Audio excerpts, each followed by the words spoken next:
Hey guys, Steve Welch here with your fact of the day. Maybe you're looking for a new vehicle. We're coming into a little bit of cold weather here, at least when I'm making this.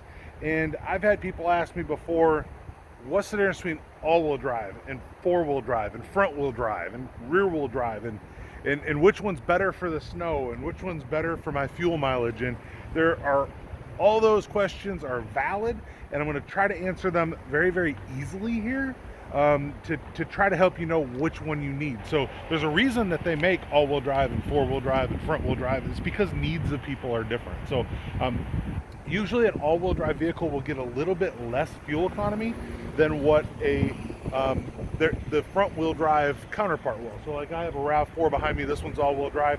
It gets about 3 or 4 miles per gallon less than what the comparable front-wheel drive version would get, which is like that. All right. Same thing if you go to like a Camry, which I've got Camrys behind me there. They offer an all-wheel drive Camry.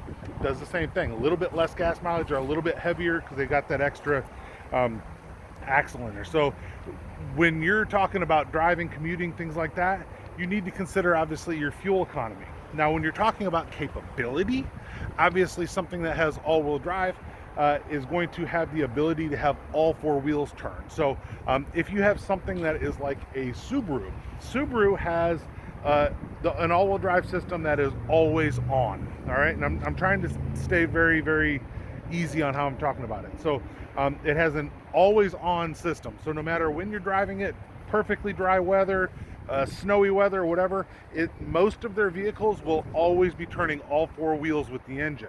Means it gets a little bit less gas mileage than it probably would have got otherwise, but it's always going to keep you, even on dry pavement, all-wheel drive can actually push you around a corner a little bit better, be a little bit more sporty, things like that.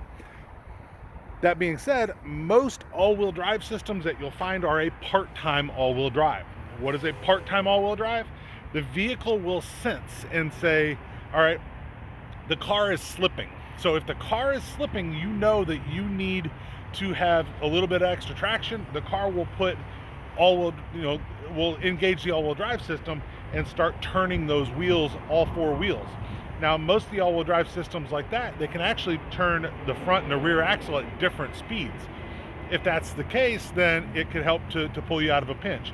Realize the computer is going to do most of it. Most all-wheel drive systems are very, very easy on the driver, basically meaning that the car will do what it has to do to try to help you. Realize there's other safety systems that are involved, and like I said, this is just the basics for you guys, right? So now what's the difference between all-wheel drive and four-wheel drive? So a lot of people use those interchangeably, but they're not interchangeable. So the four-wheel drive systems tend to be on trucks. All right, so four-wheel drive systems usually need an input from the driver. So a four-wheel drive system, you put it into four, right? And then you'll usually have four high and four low. What's the difference in those? Well, four low is exactly what you think. So the easy way to know it is four low is a low gear. It means low speed, right? So if you're going through the backwoods somewhere and you need a little bit of extra traction, you put it into four low that'll help get you over the rocks and stuff. You're not going to be driving on the highway in four low unless you don't like your car, because it won't last long. And a lot of the cars right now have systems that'll actually kick you out of it. So I know that most four low systems, it's 10 miles per hour or less, and most of them are less than that. So four-wheel high, what's four-wheel high? Well, that's something that you can go at a higher speed, right? But you're still not supposed to be 70, 80 miles per hour in a four-wheel high system. So usually you want to kick out of that, when you're 40s or 50s. If you can go that fast, you probably don't need to be in four-wheel drive. You're killing your fuel economy anyway, if you're trying to do that. So that's why you'll kick out of there. So that being said, some four-wheel drive systems will also turn on by themselves. I know that the 4Runner individually, the 4Runner has the ability to turn on the four-wheel drive system if it senses that slip. I know that General Motors has cars that'll do that. I used to own one of them, right? So if your vehicle starts to slip, it can go, all right, I'm going to kick in the four-wheel drive. So it can kick it on, kick it off. Some of them you have to arm them for that, so realize that too. So like I said, I'm doing an in general here.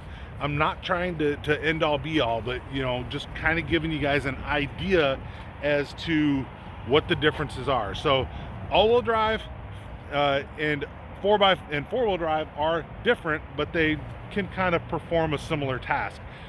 The all-wheel drive will usually be in front-wheel drive when it's off.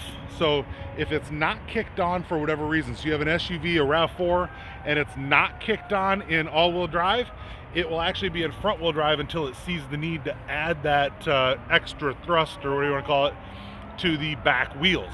All right, so that's and we got an ambulance coming up here, but so that's the all-wheel drive system. The four-wheel drive system will usually be in rear-wheel drive while you're just driving down the road. So you'll be in rear-wheel drive driving down the road in the four-wheel drive system until you kick it on. Now realize there are some cars that have rear-wheel drive. All right, so something like a Charger, a Challenger, stuff like that, they still have rear-wheel drive vehicles out there. So realize that that is the case as well.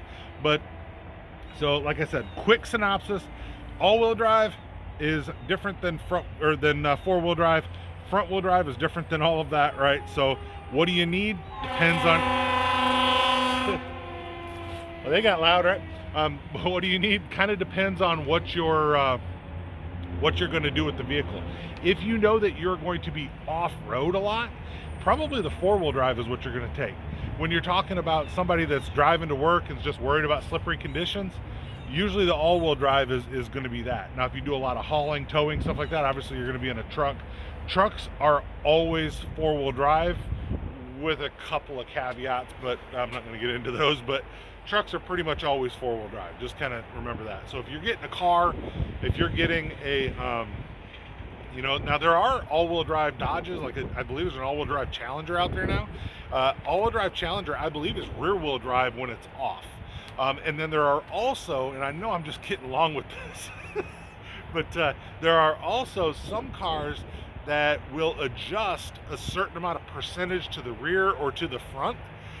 So they can kind of adjust, you might get 60% rear and 40% front, or it might be 80% front and 20% rear. So it can adjust how much of the torque is going to that particular wheels, and some of them can even adjust it per wheel. So like dynamic torque in some of the Toyotas, you can actually adjust per wheel which wheel is getting the most pressure. You got other safety systems, things like that. Not trying to get into those, but just kind of giving you information on what the difference between all-wheel drive, four-wheel drive, front-wheel drive, and rear-wheel drive are. Hopefully I have completely not confused you, but just kind of giving you a little bit there. Let me know what you think. Definitely like, subscribe. You guys have a great one. See ya, Steve Welch. Yeah, back to the day. Hopefully made you a little bit smarter, which were yesterday. Bye.